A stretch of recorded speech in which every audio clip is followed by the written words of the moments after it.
Hello, ladies and gentlemen, and welcome back to the Ultimate Doctor Who Marathon. And in this episode of the marathon, we will be starting the first story of Season 3 of Doctor Who. I can't believe we're already in Season 3, so it'll be interesting with Galaxy 4, and with the first episode of Galaxy 4 being today's episode with 400 Dawns on the 19th of July, 2017. Just to preface this, I am using the loose canon reconstruction for this one, for episodes 1, 2, and 4.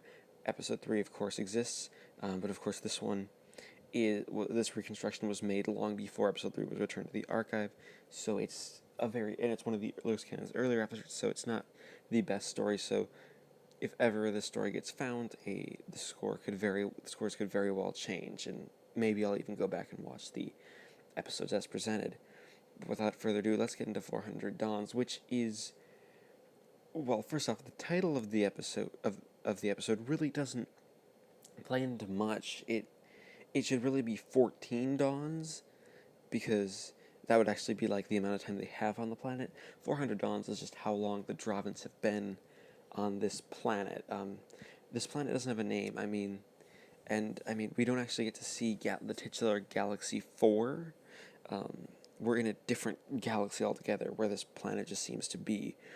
And quite a lot of the episode relies on looking at the Chumblies doing things, but that's really hard to look at because you only have still pictures. Loose Cannon did a pretty good job of having little clips of them moving here and there, but that really didn't do much. And of course, this episode already helps by having about 5 or 6 minutes of the episode existing from the middle, because it was in a good form, and then about I think 15 seconds from the very, very beginning in the TARDIS that actually exists just amazingly from a camera pointed at a screen. So it's not the best quality image for that little bit of the scene, but it's better than nothing, and I'm very glad that we actually have it, because, well, other than that, we really wouldn't have anything from this episode. So I'm glad we have what we have. Grateful for that. But a lot of the episode is just kind of, it drags on quite a bit, because it's got a lot of it's setting up the story, and it's doing it a lot of it through visually. From what I can see, Derek Martinez did a pretty good job directing, and of course the loose cannon people in charge of the recon did the best they could, but there just isn't too much I can say about the actual visual nature of the story. William Hartnell, there are quite a few positives, though, outside of it being boring. First off is William Hartnell. He is he's very, very loose now that Barbara and Ian are gone. He's very relaxed. He has a great line. I think we'll get some long-deserved, undeserved peace for the moment at the very beginning, which is just, it is a line that is excellent. It's very much a line that this Doctor would say, and we have William Hartnell. He's practically being the Doctor as we'll know him later on in this story. He's going and he's experiencing the situation, and just he's thinking about how it's gonna go. I really quite like that in the character. William Hartnell does an excellent job here. Stephen Taylor sadly doesn't make nearly as much of an impression as he did, and neither does in The Time Meddler, and neither does Marina Bryan as Vicky.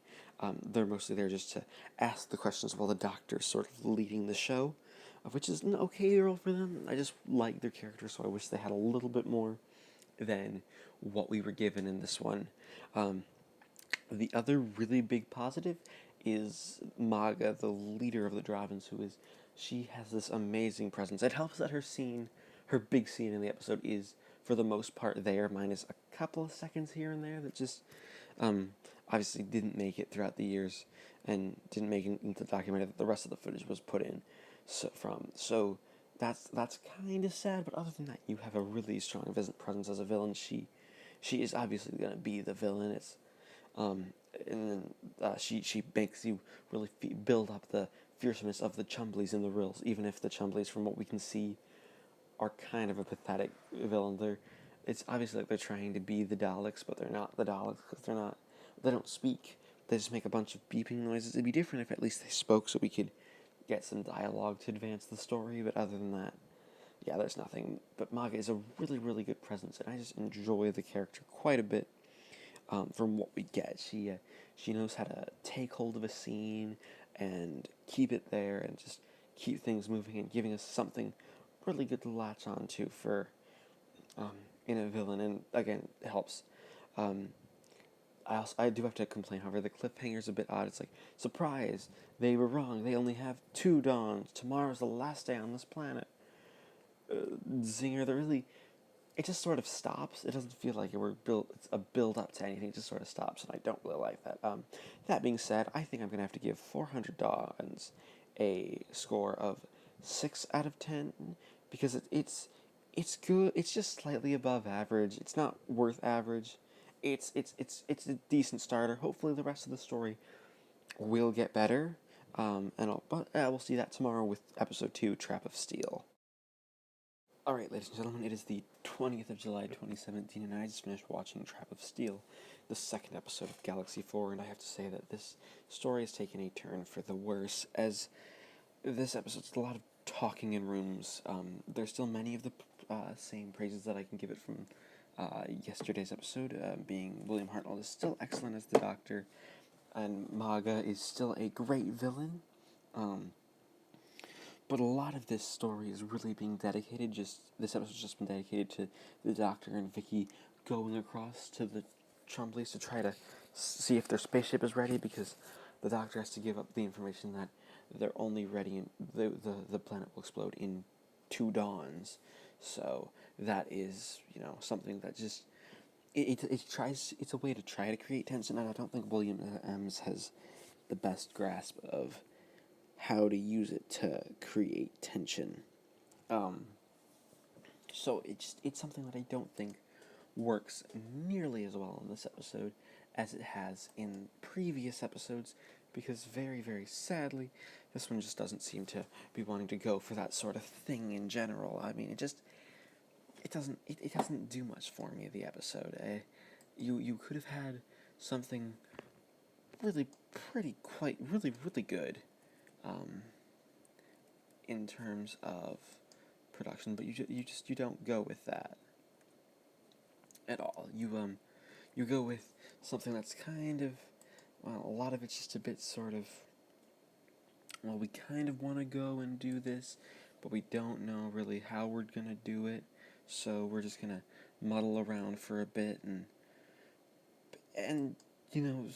hopefully think that the world is going right, but we really don't have much things to do when it comes to what the story is going for. I don't know if the story will actually be able to to make itself feel like it's a completed adventure. It just sort of, this episode, it really feels like this is episode 3, and it feels like it's an episode 3 where it just sort of drags along and doesn't do much. The next episode, Airlock, exists, so I'll actually be able to watch it move. So, because, some of the boredom could just be from the format of it's a reconstruction, so we don't have anything too much to look at to see.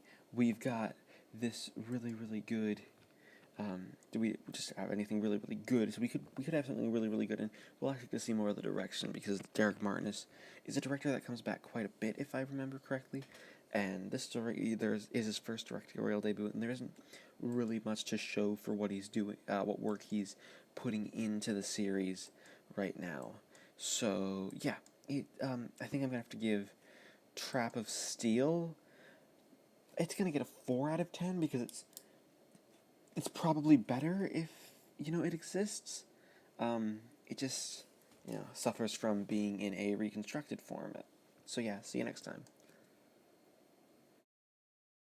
Alright, it is the 21st of July 2017, and I just finished watching Airlock, the 3rd episode of Galaxy 4, and the only episode of the story that actually exists. And I have to say, I'm very, very glad that it does exist, because this proves that this episode is missing quite a lot from the fact that it is actually missing and doesn't have much visual material. The direction is the first thing that really strikes you, because Derek Martin does an excellent job of using shadows. He's not as good as, say, Douglas Camfield, but he's still a really good director, and it just makes the episode a joy to watch. And actually being able to see a lot of William Hartnell's facial expressions in this episode really makes you feel what you're missing, because this one, Hartnell is comedic. He's acting all mischievous with Vicky, and he's very much a father figure to Vicky. He's trying to make sure she's okay, because he's sabotaging the Rill's air supply once they capture Vicky, because he cares about her and he wants her to survive. He's basically giving them oxygen because they feed off of ammonia, so she can survive. But of course, that doesn't matter. So there's an environment already prepared for her with oxygen and the proper stuff for her to do. But that is totally fine, because the Rills are actually the good guys in this one, and it's actually the Dravins who are evil, which of course you've gotten a feeling of for in the last few episodes, but this one really cements that idea that the Dravins are the bad guys in this story, and it's not actually the Rills who we were previously led to believe were the evil ones in this one, which is just, it's really refreshing to sort of see that story done. And apparently Verity Lambert had her hands over how that worked out, which I really like. I really like that the Dravins were more created by Verity Lambert and updated for the screen to make them sort of interesting. Maga in particular is a really good when you see her in moving, like she has this speech about how she'll think of and imagine everybody dying when they escape this planet, and the planet explodes around everybody else who they leave behind, which is, it makes her feel much more well-rounded as a villain, and the way it's shot is great. You also have the Rills telling how they came to this planet, and how they did not kill a Dravin. Mog actually killed the Dravin. The Rills just looked and tried to help, but were backed off. And it's told in a flashback. Like, we actually get a filmed flashback, which is, it's something that you wouldn't really see in Doctor Who. And Derek Barnes had the balls to do it, and it looks really good. And I'm very glad that they did it. There are a couple of problems, though.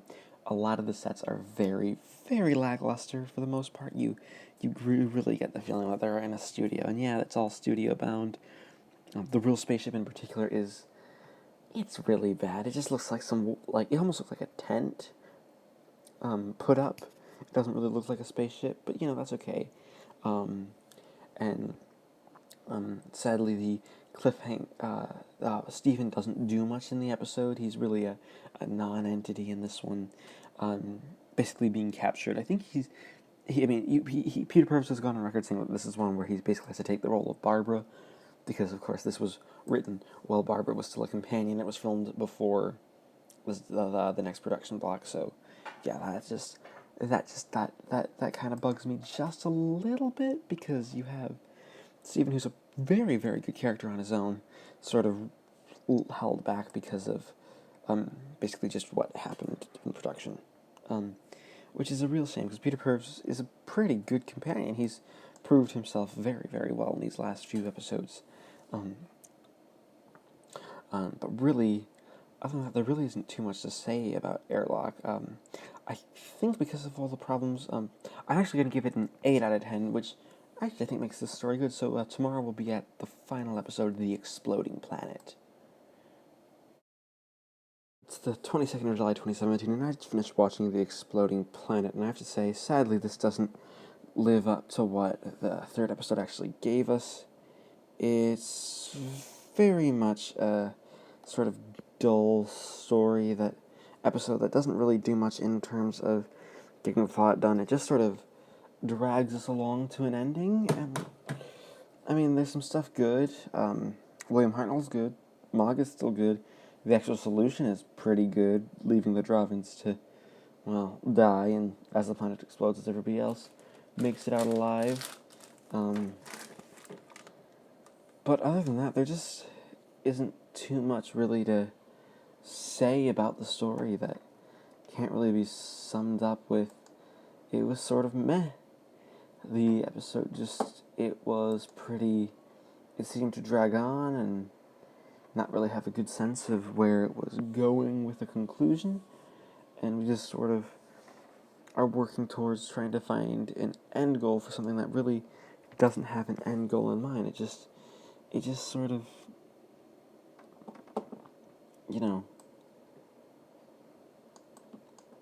just doesn't. It doesn't do anything for me. It just sort of happens, and then it's all over, and, I'm glad the story's over. Hopefully we can move on to better things. This episode wasn't the worst episode. That still remains episode 2, I think. So, yeah, let me think what I can actually give it. It really doesn't deserve anything below a 5, so I think I'm just going to give it a 5 out of 10. That being said, we have the averages of the scores of the story to bring the Galaxy 4 to a 5.75 out of 10. Thank you for watching, and I'll see you next time when we do the one-episode story, Mission to the Unknown. Please remember to leave a like, comment, and subscribe if you haven't already, and I'll see you in the next one.